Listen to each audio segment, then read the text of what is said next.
va retenir, si vous voulez, 4 dates, pour ne pas faire trop long. 1871, c'est le transfert du territoire de l'Alsace et de la Moselle à l'Allemagne, mais avec le maintien en vigueur d'une très grande partie du droit français, et avec la création du Reichsland qui permettait à l'Alsace-Lorraine de développer ses lois propres. Ensuite, 1924, c'est une grande partie de l'harmonisation du droit local et du droit français, les lois civiles et commerciales, mais aussi le refus des populations alsaciennes et mosellanes de l'introduction de ce qu'on appelait les lois laïques. Et dès lors, c'est une sorte de consécration du droit local du fait de cette affirmation. Enfin, 1945, c'est le rétablissement de la légalité républicaine, y compris le droit local, après la période nazie qui avait supprimé ce droit. Enfin, 2006, c'est une décision du Conseil constitutionnel qui reconnaît que le droit local peut exister dans le cadre de la Constitution sous forme d'un principe fondamental reconnu par les lois de la République.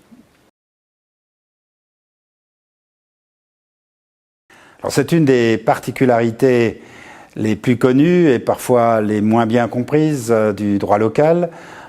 Donc, dans les écoles alsaciennes et mosellanes, il y a un enseignement religieux qui est facultatif pour les élèves, mais qui est obligatoire pour l'État.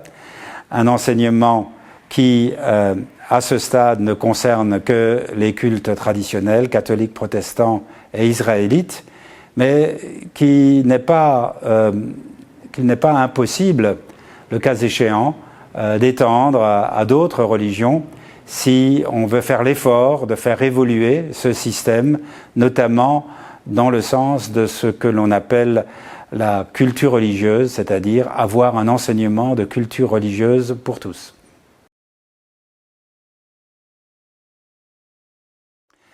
Alors, le droit local est trop souvent figé dans les dispositions issues du passé. Il faut pouvoir le faire évoluer. Et pour le faire évoluer, il faut qu'il y ait, au niveau de l'ensemble de la France, une plus grande ouverture à l'idée de différenciation territoriale du droit, c'est-à-dire que l'on ait une conception plus souple du principe d'égalité qui admette la légitimité de la diversité. Dans ce cadre-là, le droit local pourrait devenir une sorte de droit régional avec des domaines nouveaux et, le cas échéant, avec la participation des collectivités territoriales.